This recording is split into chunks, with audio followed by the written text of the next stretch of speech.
Hello everyone, welcome back to this channel. I hope আপনারা সবাই ভালো আছেন, সুস্থ আছেন এবং নিয়মিত ইংরাজি প্র্যাকটিস করছেন। তো আজকের ভিডিওতে আমি আপনাদের সাথে শেয়ার করব উডের ব্যবহারগুলো। উডের 7 রকমের ব্যবহার, মানে 7 ধরনের সিচুয়েশনে কিভাবে আমরা উডকে ইংলিশে ব্যবহার করতে পারি।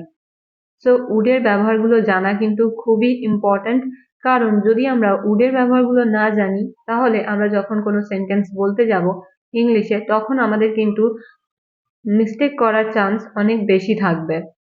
তো সেই কারণে উডের ব্যবহারগুলো জানা কিন্তু মাস্ট। আর উড হচ্ছে কিন্তু একটা মডাল ভার্ব, রাইট? এটা আমরা সকলেই জানি। তো চলুন আর দেরি না করে আজকের ভিডিওটা শুরু করা যাক। তো উডের প্রথম ব্যবহারটা হলো, উডকে আমরা পাস্ট হ্যাবিট বোঝাতে ব্যবহার করতে পারি। মানে অতীতে আমাদের কোনো অভ্যাস ছিল সেইগুলো বোঝাতে উডকে ব্যবহার করতে হবে। লাইক আমি ফুটবল খেলতাম, আমি স্কুলে যেতাম, আমি বই পড়তাম। সো এইগুলো হচ্ছে পাস্ট হ্যাবিট বোঝাচ্ছে, রাইট? এই সেন্টেন্সগুলো পাস্টের বা অতীতের হ্যাবিট বোঝাচ্ছে। তো যখন আমরা এরকম বলবো যে অতীতে আমরা কোনো কাজ করতাম, তখন আমরা উডের ব্যবহার করব। তো এবার আমি কয়েকটা সেন্টেন্স ইংলিশে মেক করে আপনাদের দেখাবো, তাহলে আপনারা আরো ভালোভাবে বুঝতে পারবেন। ফর এক্সাম্পল, আমরা একসাথে খেলতাম। আমরা একসাথে খেলতাম। We would play together. We would play together মানে আমরা একসাথে খেলতাম। এবার যদি বলি আমি আমার বাবার সাথে বাজারে যেতাম, তাহলে সেন্টেন্সটা হবে I would go to market with my father. I would go to market with my father মানে আমি আমার বাবার সাথে বাজারে যেতাম। আমি গিটার বাজাতাম। আমি গিটার বাজাতাম। I would play guitar. I would play guitar. So আপনারা বুঝতে পারলেন যে উডকে আমরা কিভাবে অতীতের হ্যাবিট বোঝানোর জন্য ব্যবহার করতে পারি। উডের পরবর্তী ব্যবহার হলো, উডকে আমরা কাউকে রিকোয়েস্ট করার ক্ষেত্রে ব্যবহার করতে পারি। রিকোয়েস্ট মানে পোলাইটলি, যখন আমরা কাউকে পোলাইটলি রিকোয়েস্ট করব সেই ক্ষেত্রে আমরা উডের ব্যবহার করতে পারি। Just like the modal verb could. কুডের ব্যবহার যেরকম ভাবে আমরা কাউকে পোলাইট রিকোয়েস্ট করার ক্ষেত্রে ব্যবহার করতে পারি, ঠিক সেইভাবে উডেরও ব্যবহার করতে পারি। For example, would you give me a glass of water? Would you give me a glass of water? তুমি কি আমাকে এক গ্লাস জল দেবে? তুমি কি আমাকে এক গ্লাস জল দেবে মানে খুবই পোলাইটলি আমি কাউকে রিকোয়েস্ট করে বলছি যে তুমি কি আমাকে জল দেবে। আমি কিন্তু তাকে বলছি না এই আমাকে এক গ্লাস জল দাও, এই তুমি আমাকে জল দাও, এরকম করে বলছি না। আমি পোলাইটলি রিকোয়েস্ট করে বলছি, মানে ভদ্রতার সাথে তাকে একটু অনুরোধ করে বলছি। তো এটা গেল ফার্স্ট এক্সাম্পল। সো আরো কয়েকটা এক্সাম্পল দেখা যাক। Would you tell me your name? Would you tell me your name মানে তুমি কি তোমার নামটা আমাকে বলবে?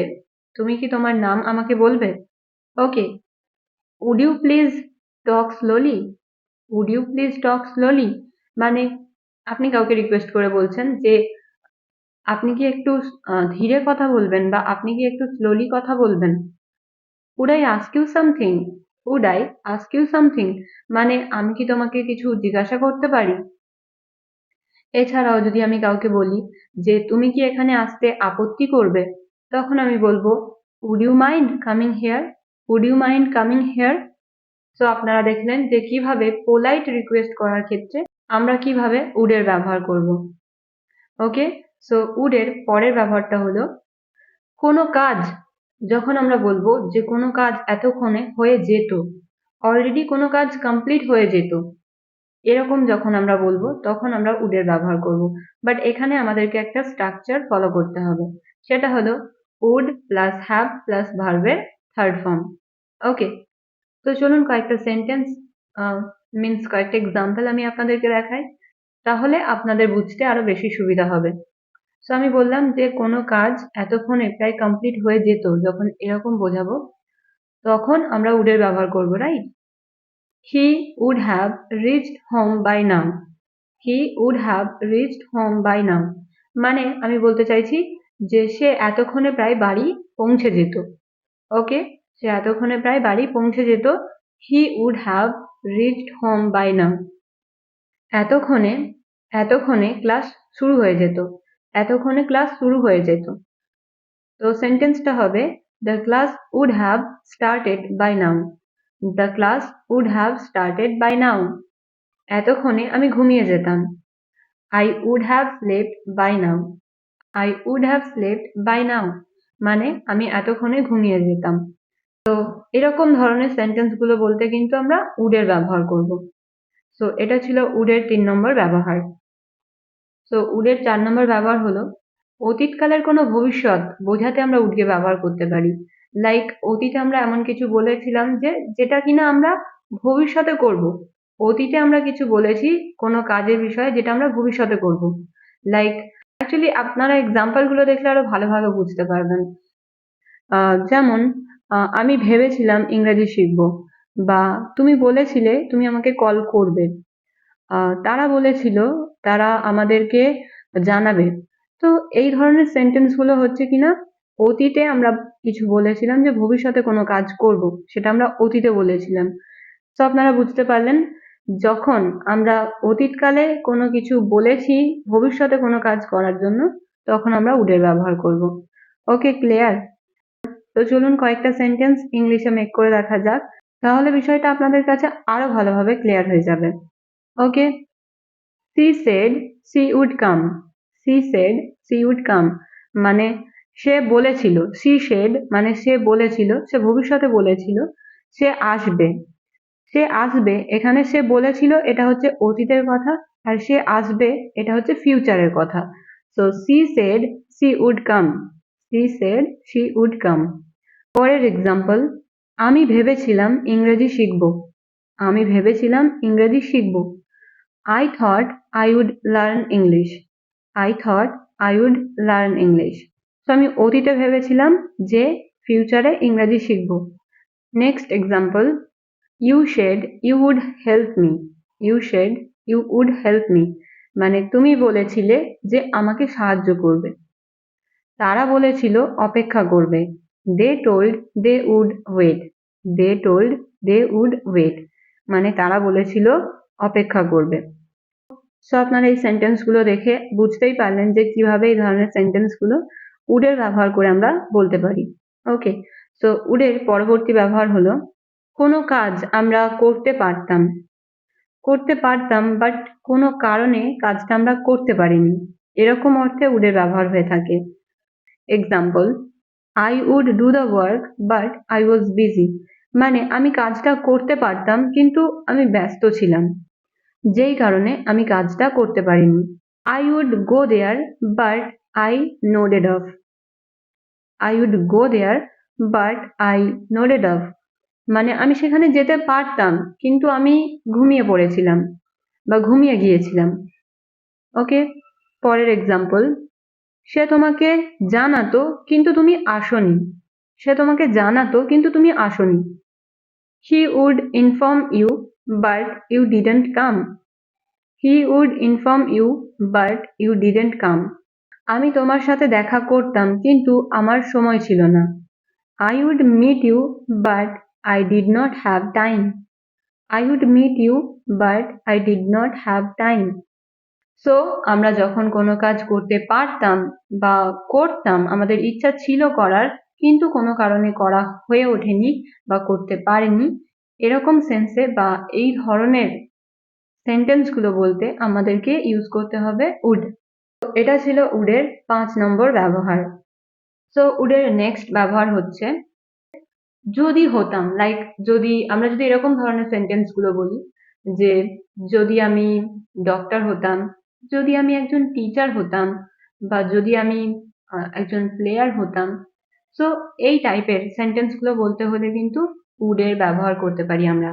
কোনো ইমাজিনারি সেন্টেন্স, ওকে, আমরা জাস্ট ইমাজিন করছি যে যদি এটা হতাম, যদি এই হতাম, এরকম টাইপ।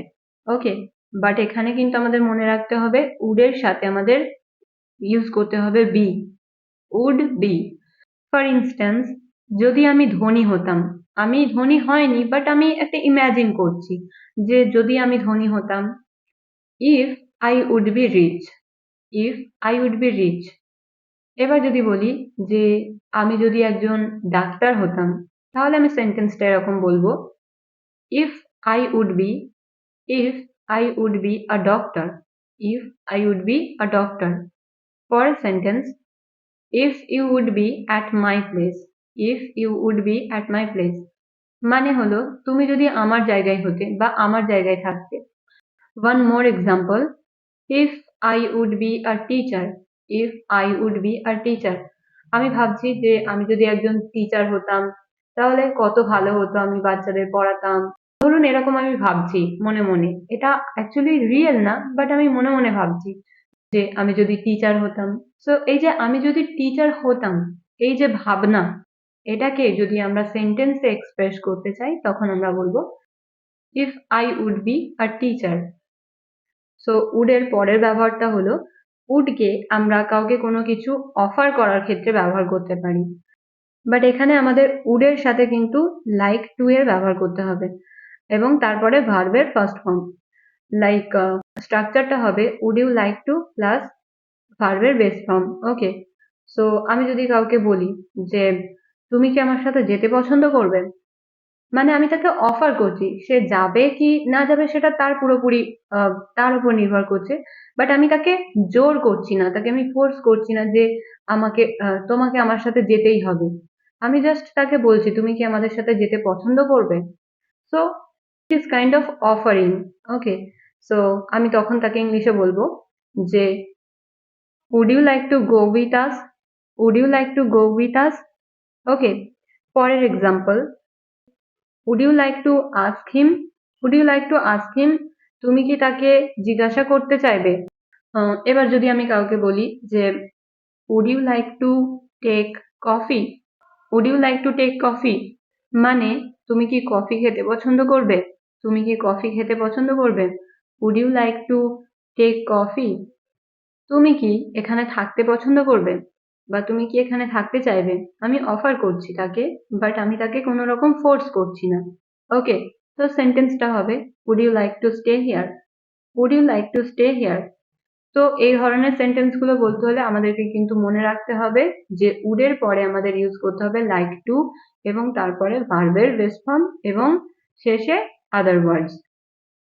বাট এবার ধরুন কেউ আমাদেরকে কোনো কিছু অফার করছে, তো সেটার রিপ্লাই আমরা কিভাবে দিতে পারি।